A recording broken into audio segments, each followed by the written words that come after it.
Hello, everyone. I'm Samuel James Lauscher. I am a critically acclaimed scriptwriter, and I'm filming here from my parents' kitchen. It looks a bit like a sort of a fine art project, but it's not. It's just how it looks. And I'm here to talk to you about my script for a 30-minute animation short intended for children, and it will be called Cup Floaters. And it will consist of these species. They look a bit like this. There you are. Basically, it's just a head with feet and nothing else. There's a lot of significance to that. These two in particular are the main characters. This one here is the main one called Henry, and this one here is the one called Finley. The idea comes from basically the world doesn't consist of people that this film takes place in. It consists of these species called cup floaters. The idea for that came from this little phenomenon that's called basically it's known that the first thing kids tend to draw is just simply a smile with feet, which is what this is. Just a head, a small smile, and then legs. That, in Dutch, is called kopvoeters, which just translates to head feet. But funnily enough, when I typed that into Google Translate, it came up with cup floaters. So there you go, that's where the name came from. The film will be called Cup Floaters, but it'll be in particular by these two, as I've said. And yeah, it is a 30-minute short animation film.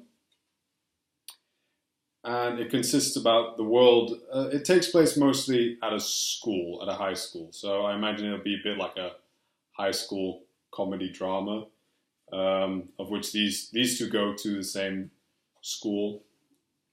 And basically what they do is, yeah, so basically the concept is, the thing is about cup floaters, is that because of the lack of a body, they don't wear a lot of clothes. The only thing they wear is hats. There's only hats in the world they live in. The only fashion is hats. So he wears a woolly hat. This is Henry. He wears a woolly hat.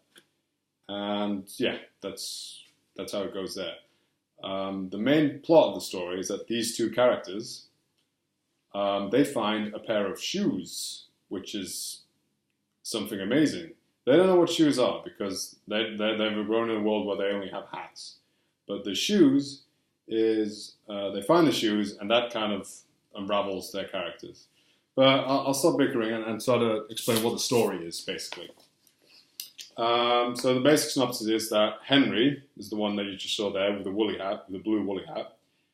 He goes to school and he's not really popular at school, nor is he very good at anything. He's just kind of a typical daydreaming kid who is shy, doesn't really talk to many people, and yeah, because of that, doesn't have a lot of friends and doesn't find school such a pleasurable place. He one day comes across Finley, who is similar to him. She also is also quite shy and doesn't tend to talk to a lot of people. And isn't really good at any kind of, any particular sport. Either way, what was I going to say, the character? So Henry, one thing in particular is that because of the fact that originally cup floaters don't wear anything on their feet, they have to walk on their bare foot everywhere they go. And in this particular film, both Henley and Finley kind of don't like doing that. So the place where they meet is, I'll get to where they meet because of that. I think I'll just get to the story now because I'm just bickering a bit. So basically, the film starts. Henry is going to school. He's very shy, doesn't have many friends, and doesn't know Finley yet. He just goes to school as any regular kid. And what happens basically is that the first scene would consist of Henry. He sits in the classroom on his own, drawing a few little pictures of whatever comes in his imagination. He does this. This is sort of the title screen, and it's sort of there to show that he's alone, but he's imaginative, and he doesn't really mind it so much. In this scene, I would imagine there'd be like kids playing in the background because that's what kids do to sort of show that he's lonely. And the second scene would be the first marathon, where he is partaking in PE, and he's running around with all the cup floaters. But of course, he slows down because he finds it hurts his feet, and he can't get anywhere with it. Can't get anywhere with it in particular. And as much as the coach starts shouting and on, telling him where to go, he just kind of slows down and takes it easy because he can't. Because his feet hurt. From there, he would like sit in the. There's a scene in particular where after the marathon, he would sit in the PE room, and he would, his feet are red and they're in pain and they really hurt, and he just,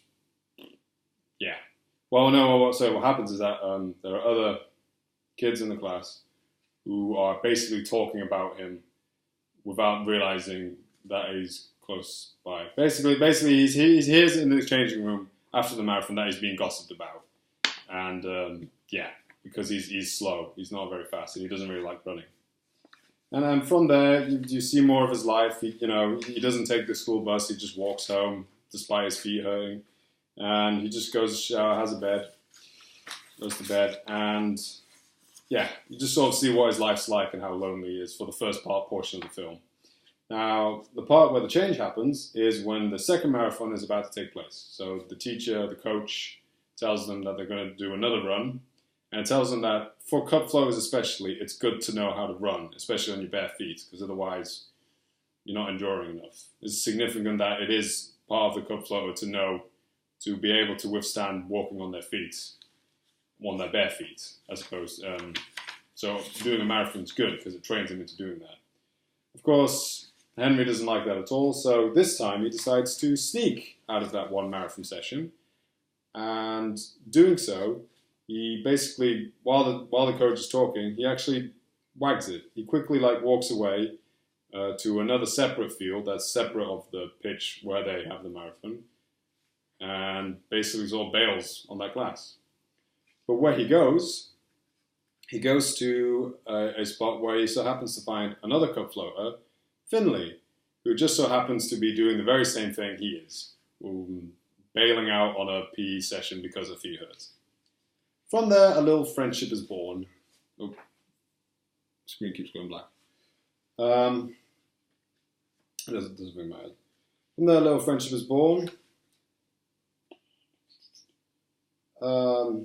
They talk a bit. Henry seems quite happy to know her, and they decide to meet up decide to meet up in the next break, which they do.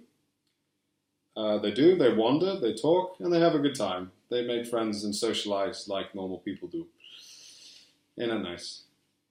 And basically, while they're doing that, while they're just wandering and talking during break time, they stumble across an ash tree.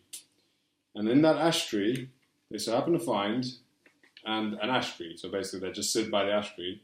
And then Finley discovers that under the ash tree, there's a hole. And in that hole, there's a box. And in that box, there are shoes.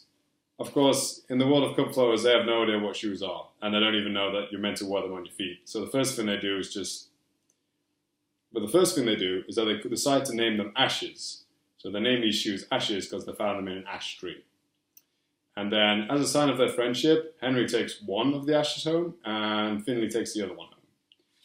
And then after that, I imagine we'd have a little montage that would consist of Henry going to school quietly, Henry and Finley starting to enjoy school, and then cutting to them back at home, kind of exploring and playing with their ashes, their shoes, still unaware of what they are useful for. That is until one day, and it's a significant scene, where Henry is basically, while waking up, he gets out of bed, while he gets out of bed, his foot just so happens to land on his ash, on the shoe, and he realizes, or he discovers that, or he tries, it might be something to put on your foot. So he puts it on his foot, and then he goes to school with it. And he realizes that foot that's in his shoe doesn't hurt anymore, and it doesn't have to feel the cold ground because it's in a shoe or in an ash. He then partakes in the third marathon. Basically, there's another PE session, and they have another marathon, and this time he runs. He doesn't win, he doesn't get any better, but he does keep running and is more enduring as opposed to the first time. This then gets him the attention of everyone else, of all the other boys, and they mainly start asking about his ash, about his shoe, what that is because they've never seen it before, and why he decides to wear it. And he says, no, it makes walking easier. And at first everyone's like, okay with it, seems cool. But from doing that, he then decides to go to Finley's house and ask if he can have her ash, despite it being a sign of friendship that they decide to take one and the other. And so he's able to wear both of them.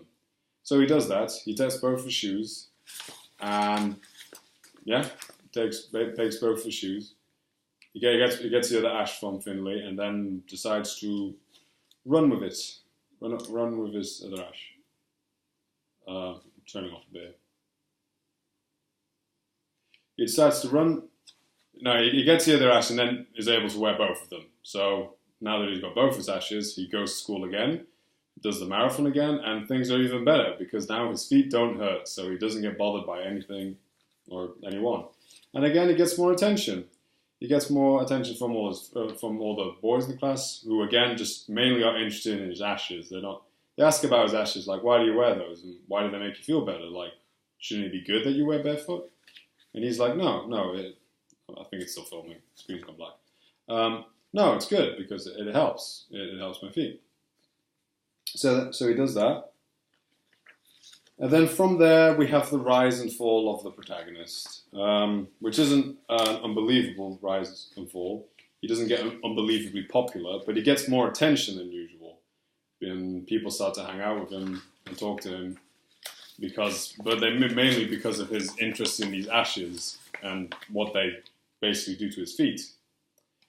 But while that happens, he starts to neglect Finley a bit because he's suddenly a little happier at school being with everyone else and isn't as shy anymore because he's mostly answering questions about his ashes. And he's gone quite stuck up with his ashes because he keeps wearing them and he's really proud to have them. This gets Finley quite mad, and she tells him that makes him promise that by the end of the month, she's allowed to have the ashes because they did find them together, and she's allowed to try for that. Henry agrees to this. Nick leads from this, sort of. And, well, life basically goes on. And as I said, there's the rise and fall of the hero, or the basic hero. And I imagine that eventually people would find out that he's cheating and that he can't just keep wearing those shoes because they protect his feet. That isn't fair. And that's not the cup flow away. So as opposed to mostly asking about his ashes, they just kind of stop and just think that he shouldn't be wearing them. So he goes from getting attention to just not getting more attention, but this time just getting nasty looks as opposed to not being noticed at all. And in particular, he has a football game with some of the boys, and this is the one time where he's really good at football because he's wearing shoes, while all the other boys, their feet start to hurt, and he gets disqualified from the game because he's not allowed to wear the ashes. Eventually, the headmaster comes in and tells him that it's best he stops wearing the ashes because it hurts everyone's feet and it isn't fair on everyone else to wear it. Especially because it's the PE coach went to the headmaster and told him that you can't wear these shoes because I can't wear the ashes, these things he calls ashes, because they're not good and healthy. So eventually there's one moment when all kind of just goes to crap and he's not very happy. He goes home, takes the ashes off, and realizes that his feet are kind of covered in blisters because he doesn't wear socks and he's just been wearing his shoes all day. And now his feet are now hurting again, this time having worn the shoes. So he decides just simply not to wear them the next day, also because he's probably not allowed to. On that day, he goes to school. Everyone seems chill. Everyone realizes he's not wearing the ashes, so there's no need to look angrily at Henry. And then Henry on this table finds a note that's from Finley and says that the month is over. It's my turn to go with the ashes. So he decides to fulfill the promise, and that evening he goes to her house, gives them the ashes, and he looks a little sad when doing so. So Finley's like, "Would you like to keep them?" And he eventually angrily insists that she keeps them and storms off in a strop. Doing this gets Finley quite mad at him. So she decides, instead of keeping the shoes, she decides to burn them. Just get out of here. Just get rid of them forever so they don't have to cause any more pain. But right after they've officially completely burned away, Henry comes back and knocks on the door and asks if she wants to hang out sometime.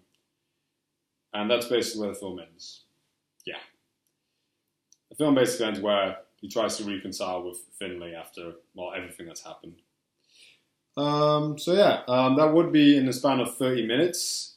I would consider it a comedy drama, much in the same light of Peanuts. The significance of Peanuts is that you also you get the dialogue that comes from like Charlie Brown and all the other kids. I think I'd like to be inspired by that, and also as well as the lack of adults. There aren't many adults in this. There are some adult characters, but I'm going to say you don't see them. You only hear their voices. But the kids, most of the characters cast, most of the cup floaters you see, no, in fact, all of the cup floaters you see, they are in fact children. And from there, so yeah, I imagine it will be like a 30-minute hand-drawn animation film, because it seems that it could be stop motion as well.